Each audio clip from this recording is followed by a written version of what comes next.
Halo semua, kembali lagi di RTVCL and Facts Channel. Jangan lupa tekan tombol like, subscribe, dan share video ini. Baiklah, pada saat ini kita masuk pada penjelasan materi, yaitu tentang rata-rata bergerak dan rata-rata berbobot. Rata-rata bergerak atau moving average. Apa itu moving average atau rata-rata bergerak? Dalam analisis teknis, moving average adalah indikator yang digunakan untuk mewakili harga penutupan rata-rata pasar selama periode waktu tertentu. Trader sering menggunakan moving average karena dapat menjadi indikasi yang baik dalam momentum pasar saat ini. Selanjutnya, moving average yang paling umum digunakan adalah simple moving average atau SMA dan exponential moving average atau EMA. Perbedaan antara rata-rata bergerak ini adalah bahwa SMA tidak memberikan bobot pada rata-rata dalam kumpulan nyata, sedangkan rata-rata bergerak EMA akan memberikan lebih banyak bobot pada harga saat ini. Adapun ARIMA atau model autoregressive periodic moving average adalah model yang secara penuh mengabaikan independen variabel dalam membuat ramalan. ARIMA menggunakan nilai masa lalu dan sekarang dari variabel dependen untuk menghasilkan ramalan jangka pendek yang akurat. ARIMA cocok ia diobservasi dari deret waktu atau time series secara sistematik berhubungan satu sama lain independen. Tujuan model ini adalah untuk menentukan hubungan sistematis yang baik antara variabel yang diramal dengan nilai historis variabel tersebut sehingga peramalan dapat dilakukan dengan model tersebut. Selanjutnya, bagaimana cara menghitung moving average atau rata-rata bergerak? Seperti yang dijelaskan di atas, moving average yang paling umum digunakan adalah simple moving average atau SMA dan exponential moving average atau EMA. Hampir semua paket charting akan memiliki moving average sebagai indikator teknis. Moving average sederhana hanyalah rata-rata semua titik data dari seri dibagi dengan jumlah titik. Selanjutnya, tantangan SMA adalah bahwa semua titik data akan memiliki bobot yang sama yang dapat mendistorsi refleksi sebenarnya dari tren pasar saat ini.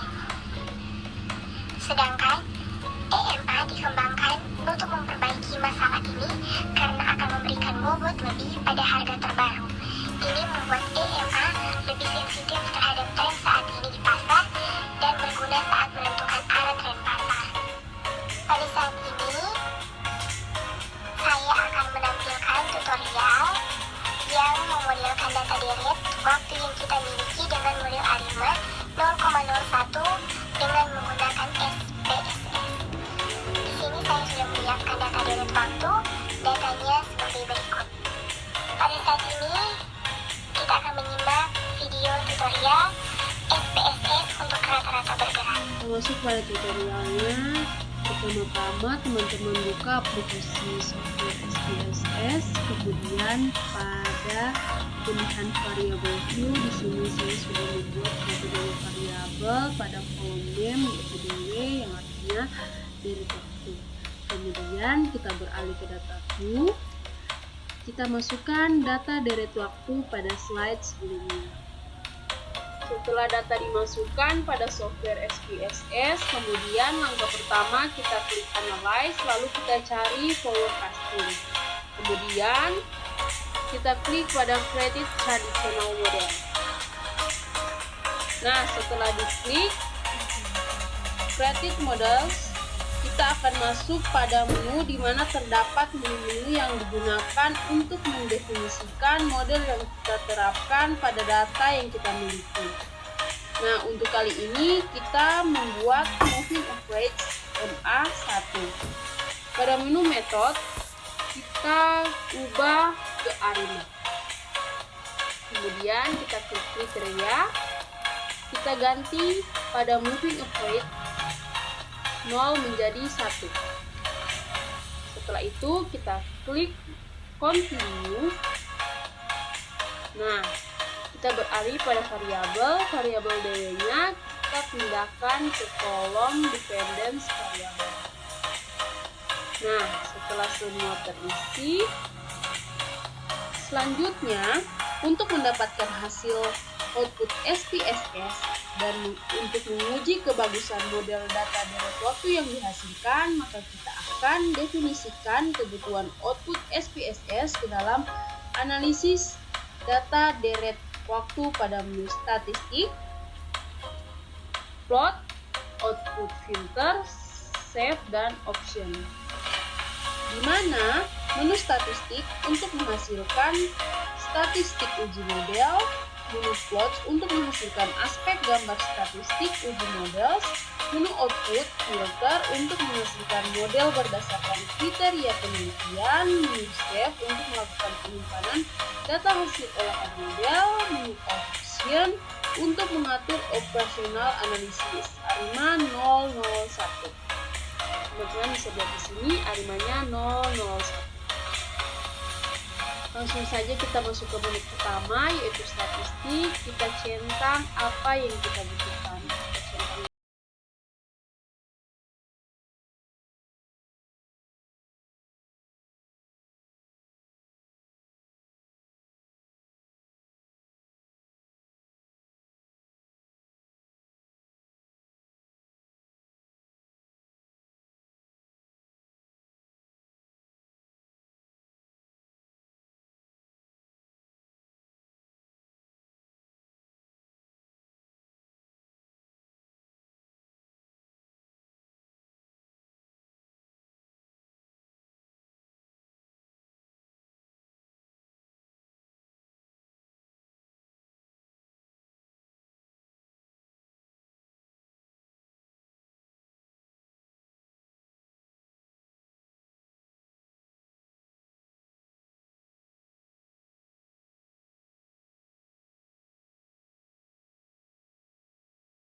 Kita bisa lihat pada model ARIMA parameters, nilai estimasinya adalah 13,214 dan minus 0,054.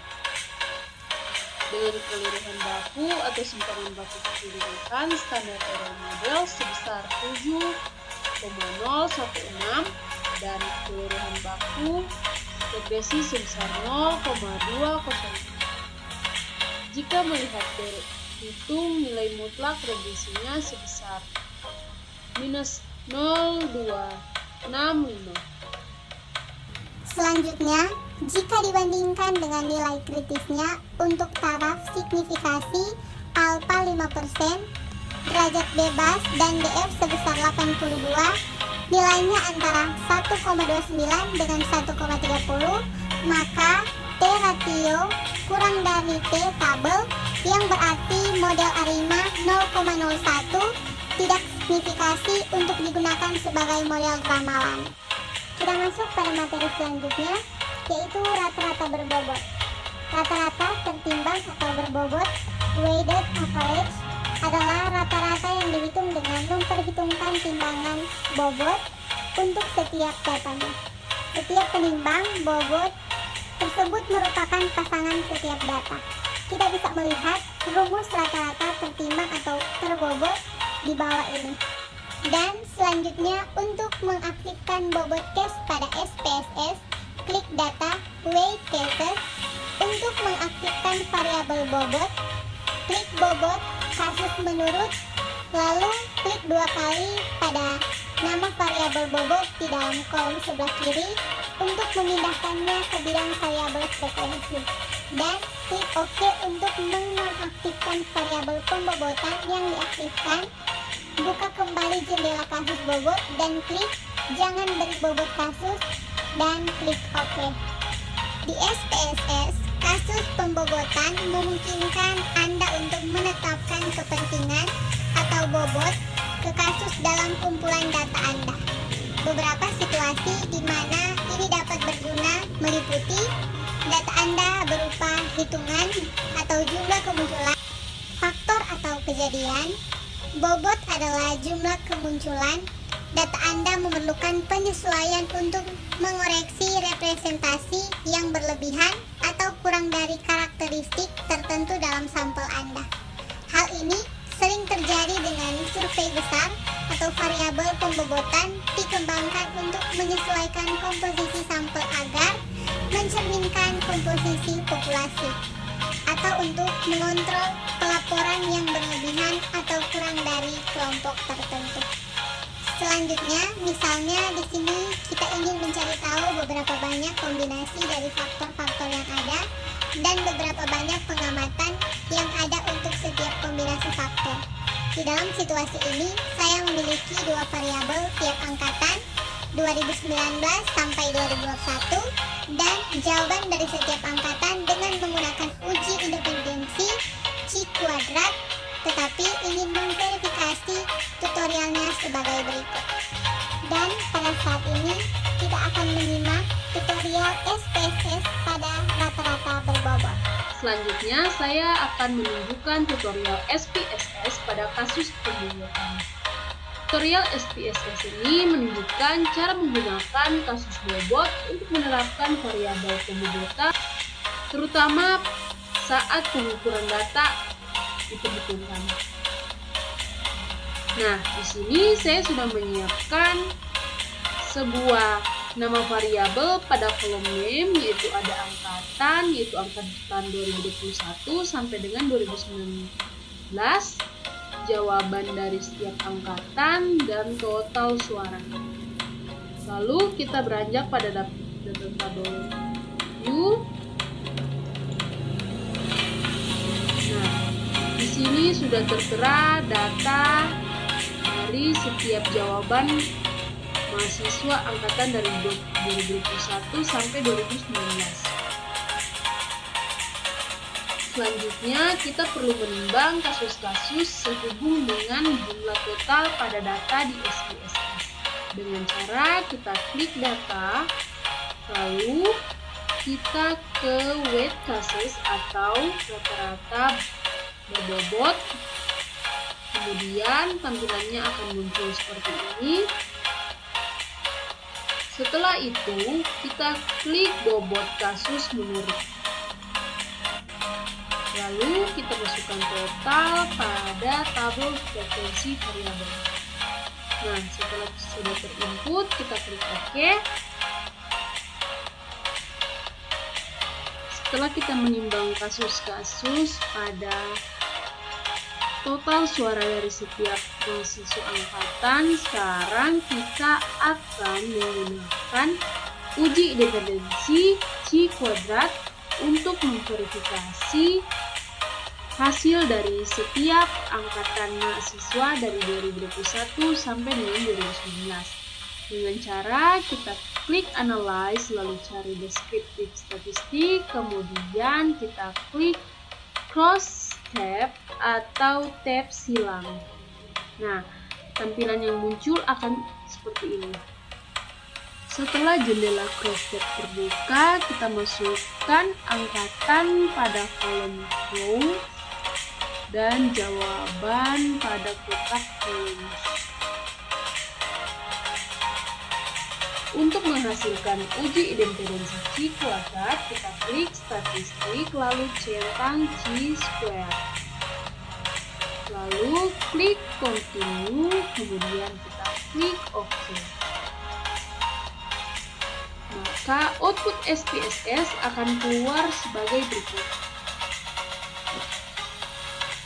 Selanjutnya, dari tabel uji chi-square, kita melihat bahwa hasil pengujian ini signifikan pada taraf 5% atau 2 sama dengan 68,2,7 atau kurang dari 001. Dari hasil ini, kami menyimpulkan bahwa ada hubungan yang signifikan antara mahasiswa tiap angkatan dan apakah mereka melihat jurusan atau tidak. Demikian pembahasan tutorial dari saya. Semoga sobat-sobat FGCVL and Face Channel bisa mengerti dengan tutorial yang saya bawakan. Dan jangan lupa terus mendukung channel ini dengan like, comment, and subscribe. Terima kasih.